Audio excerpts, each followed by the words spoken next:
अस्सलाम वालेकुम दोस्तों, आप देख रहे हैं इफ साइंस टीवी और आज का हमारा मौजू है इंटरस्टेलर इंजन। दोस्तों, इंटरस्टेलर इंजन या स्टेलर इंजन दरअसल एक ऐसा फर्जी इंजन है जिसको शायद आने वाली जनरेशन इस्तेमाल करेगी, और ये जनरेशन और उसका टाइम पीरियड क्या होगा इसके मुतालिक तो कुछ नहीं कहा जा सकता, लेकिन इसका काम इतना हैरान कुन होगा कि अगर हम आज की टेक्नोलॉजी को मद्देनजर रखें तो शायद ये ख्याल किसी को बताने पर भी हमारा मजाक बन सकता है। नाज़रीन इकराम, हम जानते हैं कि जैसे जैसे कायनात फैल रही है, कहकशाओं के सितारे भी फैल रहे हैं और उनके टकराव का खदशा भी बढ़ रहा है। मसलन हमारे मिल्की वे कहकशां हमारे करीब तरीन कहकशां एंड्रोमेडा से करीब करीब 5 बिलियन साल बाद टकराएगी, लेकिन ये तो मुकम्मल टक्कर होगी। क्या हो अगर हमारी कहकशां और खास तौर पर हमारे निजाम शमसी में कोई दूसरा सैयारा नमूदार हो जाए जो सूरज से भी बड़ा हो, तब हम क्या कर सकते हैं और इसका हल क्या है? या अगर कभी कोई शहाब साकिब हमारे निजाम शमसी से टकराने आए तो हम क्या करेंगे? तब हमारी बका कैसे मुमकिन है? इन सब चीजों का वाहिद हल है स्टेलर इंजन। अब ये स्टेलर इंजन असल में है क्या, इसको हम डिटेल में देखते हैं। स्टेलर इंजन दरअसल एक एडवांस जनरेशन की तरफ से बनाया जाने वाला वो इंजन होगा जो हमारे पूरे के पूरे निजाम शमसी को एक ही तरफ से धकेल कर दूसरी तरफ कर देगा, या यूं कह लें कि एक मकाम से दूसरे मकाम पर शिफ्ट कर देगा। सो अगर कभी ऐसा मौका आए जब हमारे निजाम शमसी को खतरा हो तो हम स्टेलर इंजन की मदद से अपने निजाम शमसी को मिल्की वे कहकशां के किसी भी हिस्से में हरकत दे सकेंगे। लेकिन ये चीज आखिर मुमकिन कैसे हो सकती है कि हम अपने पूरे के पूरे निजाम शमसी को हमारी कहकशां के एक हिस्से से उठाकर दूसरे हिस्से में ले जाया जा सके? क्योंकि निजाम शमसी कोई टेनिस बॉल तो है नहीं कि हाथ में पकड़ो और फेंक दो। ये कोई 120 एस्ट्रोनॉमिकल यूनिट तक फैला एक वसी और अरीज सिस्टम है। तो फिर स्टेलर इंजन इसको कैसे हरकत देगा और आखिर उसकी साख्त कैसी होगी? आइए अब इस चीज को एक नजर देखते हैं। दोस्तों, आने वाली एडवांस जनरेशन और खासकर वो सिविलाइजेशंस जो कि डायसन सफियर बनाने की काबिलियत रखती होंगी, वो स्टेलर इंजन को थोड़ी सी मेहनत के बाद बनाने में कामयाब हो जाएगी। स्टेलर इंजन की 2 मेजर साख्तें हमारे सामने हैं, जिनमें पहली है शिकार्डियो थ्रस्टर। ये एक बिल्कुल सादा सी साख्त है जो कि स्टेलर इंजन की सबसे सादा स्ट्रक्चर है। ये साख्त एक बहुत बड़े आईने की मानद है जो कि रॉकेट के उसूल पर काम करेगा। जैसा कि हम जानते हैं कि जब रॉकेट में फ्यूल जलता है तो उसमें फोटॉन्स पैदा होते हैं जो उस रॉकेट को पीछे की जानिब धकेलते हैं। सेम यही चीज शिकार्डियो थ्रस्टर में होगा कि वो सूरज की आधी से ज्यादा रोशनी को रिफ्लेक्ट बैक करेगा, जिससे सूरज को एक लंबा धक्का मिलेगा। बिल्कुल वैसे ही जैसे रॉकेट में जब फ्यूल जलने से फोटॉन्स पैदा होते हैं तो रॉकेट फोटॉन्स की एनर्जी आगे की जानिब हरकत करता है और फोटॉन्स उसकी मुखालिफ सिमत हरकत करते हैं। इस तरह हम इस कहकशां जिसके हम बासी हैं यहां से कहीं भी अपने सूरज को लेकर जा सकते हैं। अब क्योंकि सूरज बहुत बड़ा है और ये कोई 230 मिलियन सालों में हमारे मिल्की वे कहकशां के सेंटर, जिसे हम गैलेक्टिक सेंटर कहते हैं, उसका चक्कर लगाता है, तो सवाल ये आता है कि हम इतने अरसे में किसी शय से टकराए क्यों नहीं? तो इसकी वजह है हेलियोस्फीयर। ये सूरज का वो हिसार है जो हमें दूसरे सैयारों और सितारों से महफूज रखे हुए है। लेकिन आखिर एक न एक दिन हमें अपने गैलेक्टिक सेंटर की हुदूद को बदलना होगा ताकि मुस्तकबिल में अगर हम इस खतरे में पड़े तो हमारे पास एक हल हो। अब आते हैं शिकार्डियो थ्रस्टर की तरफ। तो इसमें भी सूरज के फोटॉन्स की मदद से आगे हरकत दी जाएगी। अब अगर कोई खला नूर्द खला में फ्लैश लाइट जलाएगा तो वो खला में उस लाइट की मदद से हरकत तो करेगा, लेकिन बहुत सुस्त रफ्तारी से।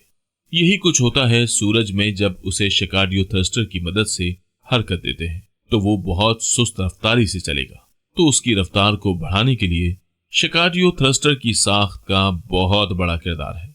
सबसे पहले तो शिकार्डियो थ्रस्टर को बहुत हल्का और बेइंतहा रिफ्लेक्टिव होना पड़ेगा। अगर हम सूरज को मुकम्मल कवर करते हैं तो हो सकता है कि सूरज की रिफ्लेक्टेड रोशनी वापस सूरज को मिले और सूरज की कशिश सकल शिकार्डियो थ्रेशर को अपने अंदर जज्ब कर ले। तो शिकार्डियो थ्रस्टर स्टेलर इंजन से सूरज को मुकम्मल कवर नहीं कर सकते। फिर हमें सूरज की कशिश सकल को फेस करने के लिए हमें शिकार्डियो थ्रस्टर को एक फासले पर रखना होगा। अब ये सब मान लें कि हो गया, हमने शिकार्डियो थ्रस्टर स्टेलर इंजन को बना लिया। लेकिन अब यहाँ फिर ये सवाल आता है कि सूरज के गिर्द उसकी पोजीशन क्या होगी और क्या उसको सूरज के साथ साथ हरकत देना दुरुस्त रहेगा? तो इसका जवाब ये है, नहीं, अगर हम सूरज के साथ अपने शिकारियो थ्रस्टर स्टेलर इंजन को हरकत देते हैं तो हो सकता है कि सूरज की तरफ से रिफ्लेक्ट होने वाली रोशनी एक खास सिमत में आकर हमारे निजाम शमसी के सैयारों को जलाना शुरू कर दे। सो इस तरह करने से गोया हम खुद अपने पांव पर कुल्हाड़ी मारेंगे और शिकारियो थ्रस्टर स्टेलर इंजन के फोटोन से अपनी जमीन को जला हुआ कबाब बना देंगे। सो हमें एक तो उसको एक जगह फिक्स रखना होगा और दूसरा यह है कि उसको रखना भी सूरज के पोल के बिल्कुल ऊपर पड़ेगा ताकि उसका जो प्रेशर है वो बिल्कुल नीचे की तरफ जाए और हमारे निजाम शमसी में मौजूद सैयारे, खास तौर पर हमारी जमीन जिस पर इंसान आबाद है और जिनकी बका के लिए हमने इतनी मेहनत करनी है, वो बच जाए। अब ये भी देखना जरूरी है कि अगर हम अपने निजाम शमसी को एक जगह से दूसरी जगह हरकत देते हैं तो उसके अंदर मौजूद शहाब साकिब या कॉमेट्स का क्या होगा। तो खुशकिस्मती से हमें उनसे कोई सरोकार नहीं। सो हम अपना स्टेलर इंजन चलाएंगे और अपनी कहकशा में किसी भी दूसरी जगह हिजरत कर जाएंगे। लेकिन उस शिकारियो थ्रस्टर स्टेलर इंजन में एक नुकसान है कि अव्वल तो ये सिर्फ एक सिमत में हरकत कर सकता है, सो हम एक सिमत तक महदूद होकर रह जाते हैं, और दूसरा ये कि ये निहायत सुस्त रफ्तार है जिससे ऐन मुमकिन है कि कोई भी इंटरस्टेलर ऑब्जेक्ट हमारे महफूज मकाम तक हिजरत करने से पहले ही हमसे टकरा जाए। तो ये स्टेलर इंजन तो किसी भी तरह फायदेमंद नहीं। तो जनाब यहाँ आती है हमारे स्टेलर इंजन की दूसरी किस्म, कैप्लन थ्रस्टर। कैप्लन थ्रस्टर हमारी सबसे कामयाब साख्त हो सकती है। कैप्लन थ्रस्टर हमारे नॉर्मल रॉकेट की तरह काम करेगा जिसमें एक तरफ एग्जॉस्ट निकलेगा और वो हमारे कैप्लन थ्रस्टर को आगे की तरफ धकेलेगा। इसमें हम दो तरह से एनर्जी हासिल करेंगे, अव्वल सूरज से मास लेकर, दूसरा डायसन सफियर की मदद से। ये दो तरह की एनर्जीज मिलकर हमारे न्यूक्लियर फ्यूजन रिएक्शन को चलाएंगी। ये एनर्जी हमारे जेट से इतना पावरफुल एग्जॉस्ट बनाएगी जो हमें बेपनाह ताकत के साथ आगे धकेलेगा और दूसरा जेट हमारे निजाम शमसी को हमारे सूरज समेत आगे धकेलने में मदद करेगा। इसकी रफ्तार तकरीबन स्पीड ऑफ लाइट के बराबर होगी और क्योंकि स्पीड ऑफ लाइट पर चलने से हमारे लिए वक्त रुक जाता है, सो हमें यह सफर रुका हुआ ही महसूस होगा। लेकिन इस कैप्लन थ्रस्टर को चलने के लिए बेपनाह मिकदार में फ्यूल चाहिए होगा। एक सेकंड में शायद बिलियन ऑफ टन्स भी लग सकता है। इतना फ्यूल हम लेंगे कैसे? इस फ्यूल को हासिल करने के लिए हमारा थ्रस्टर सूरज की हाई इलेक्ट्रोमैग्नेटिक फील्ड को इस्तेमाल करते हुए सोलर विंड में मौजूद हाइड्रोजन और हीलियम को सूरज से अपने इंजन में ट्रांसफर करेगा और ये हाइड्रोजन और हीलियम फ्यूजन रिएक्शन करके हमें वो एनर्जी देंगे जिससे हमारे थ्रस्टर को चलने में मदद मिलेगी। लेकिन सोलर विंड्स अकेले इतनी एनर्जी की जरूरत को पूरा नहीं कर सकेगी। तो यहाँ इस एनर्जी को पूरा करने के लिए हमारे डायसन सफियर काम आएगा। डायसन सफियर की ताकत को इस्तेमाल करते हुए सूरज की रोशनी को वापस सूरज की मखसूस सतहों पर फिर से फोकस किया जाएगा जिससे वहां का टेम्परेचर बेहद बढ़ जाएगा और उससे वहां मासेस को लिफ्ट मिलेगी और मासेस को जमा करके हमारे थ्रस्टर के इंजन की मदद हाइड्रोजन और हीलियम में तब्दील किया जाएगा। Helium thermal nuclear fusion reaction में बेपनाह ताकत के साथ जलेगी और इसके जलने से ट्रिलियन डिग्री दर्जा हरारत वाली रेडियो एक्टिव ऑक्सीजन गैस निकलेगी जो कि हमारा आगे बढ़ने का अव्वलीन जरिया होगी। लेकिन इतने थ्रस्ट से कैप्लन थ्रस्टर हो सकता है सीधा सूरज में जा गिरे, सो हमको उसे बैलेंस करना होगा। उसके लिए हम अपनी जखीरा शुदा हाइड्रोजन को इस्तेमाल करेंगे। हम हाइड्रोजन को इलेक्ट्रोमैग्नेटिक वेव्स और पार्टिकल एक्सीलरेटर से मुतहरिक करके उसके जेट से न सिर्फ सूरज से अपना फासला बैलेंस करेंगे बल्कि उससे हमारे इंजन की थ्रस्ट भी सूरज को मिलेगी। इस कैप्लन थ्रस्टर की थ्रस्ट से हम महज 1 मिलियन साल में ही 50 नूरी साल का सफर तय कर लेंगे और ये फासला हमें किसी भी किस्म के खतरे की हुदूद से बाहर निकालने के लिए काफी होगा। न सिर्फ ये बल्कि उस इंजन को आइंदा भी हम इस्तेमाल के लिए रख सकेंगे ताकि कभी अगर दोबारा ऐसा हो तो हम फिर इंटरगैलेक्टिक हिजरत के लिए तैयार रहें। लेकिन रुकें, यहाँ आपके जहन में काफी सवाल आ रहे होंगे कि क्या हम सिर्फ इससे सफर ही कर सकेंगे या इसका हमें कोई और फायदा होगा, और सबसे अहम कि सूरज से इतना मास निकालने से कहीं सूरज हमेशा के लिए मध्यम तो नहीं हो जाएगा। तो चले, जब हमें मालूम हो गया है कि कैप्लन थ्रस्टर हमारा बेस्ट स्टेलर इंजन है तो हम आपको बताते हैं कि इससे हमें इंटरगैलेक्टिक मोशन के साथ साथ और क्या फायदे हो सकते हैं। इंटरगैलेक्टिक मोशन के लिए हमें एक पूरा स्पेसशिप चाहिए होता है जिसमें हर तरह की सहूलियात हों, लेकिन इस स्टेलर इंजन से हम अपने निजाम शमसी को ही स्पेसशिप के तौर पर इस्तेमाल कर सकेंगे। न सिर्फ ये बल्कि हम सिर्फ 10 मिलियन सालों में अपने ग्लेटिक सेंटर के गिर्द हरकत को ही तब्दील कर सकेंगे। इस स्टेलर इंजन की मदद से जब हम अपनी कहकशां में सफर करेंगे तो हो सकता है कि हम दूसरे निज़ाम शमसी पर जिंदगी ढूंढने में कामयाब हो जाएं। लेकिन क्या वाकई ही सूरज की मदद से चलाए गए स्टेलर इंजन से सूरज के खत्म होने का खदशा है?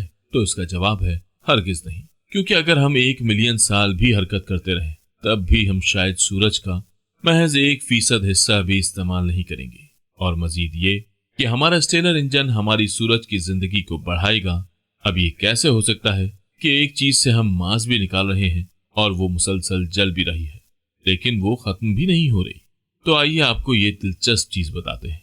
दरअसल जब भी कोई सितारा बुझने लगता है तो उस पर गैस की मिकदार कम हो जाती है, लेकिन अगर किसी तरह उस पर होने वाले न्यूक्लियर रिएक्शन को कम कर दिया जाए या उसके मास को घटा दिया जाए तो वो मजीद कई मिलियन साल तक जल सकता है। सो यूं जब हम दोनों काम ही कर रहे होंगे तो सूरज की उम्र तो मजीद बढ़ेगी। दोस्तों, स्टेलर इंजन न सिर्फ हमारे निजाम शमसी को मिल्की वे कहकशां के अंदर कहीं भी हरकत देने को प्रमोट करता है, बल्कि इसके साथ साथ ये हमें इजाजत देता है कि हम इसको इस्तेमाल करके अपनी कहकशां से ही हिजरत कर जाएं।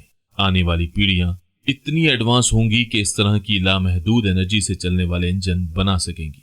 जैसा कि हमें मालूम है, बिलाखिर हमारा सूरज एक दिन बुझ जाएगा, तो हमें कायनात में इंटरस्टेलर जनरेशन बनकर रहना होगा ताकि हम अपनी बका को यकीनी बना सकें।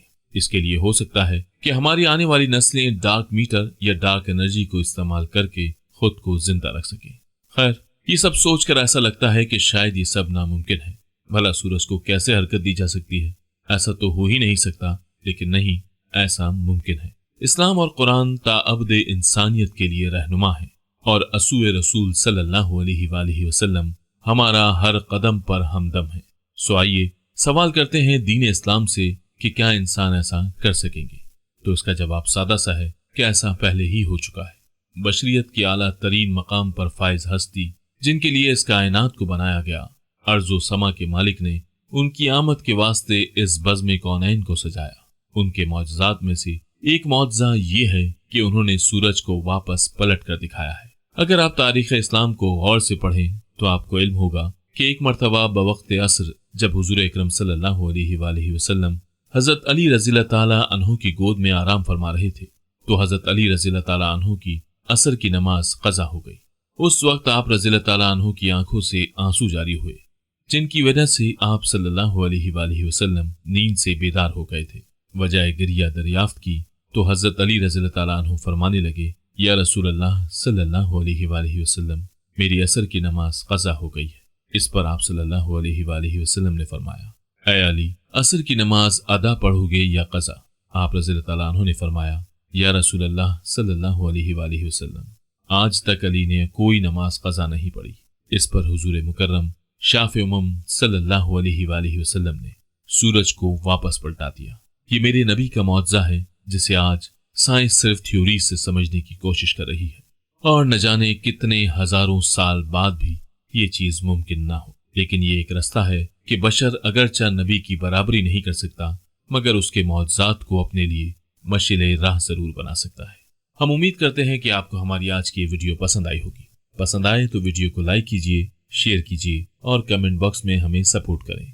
आइंदा भी ऐसी वीडियोस देखने के लिए हमारे साथ बने रहें। नई आने वाली वीडियो तक अपना बहुत सा ख्याल रखिएगा। अल्लाह हाफिज।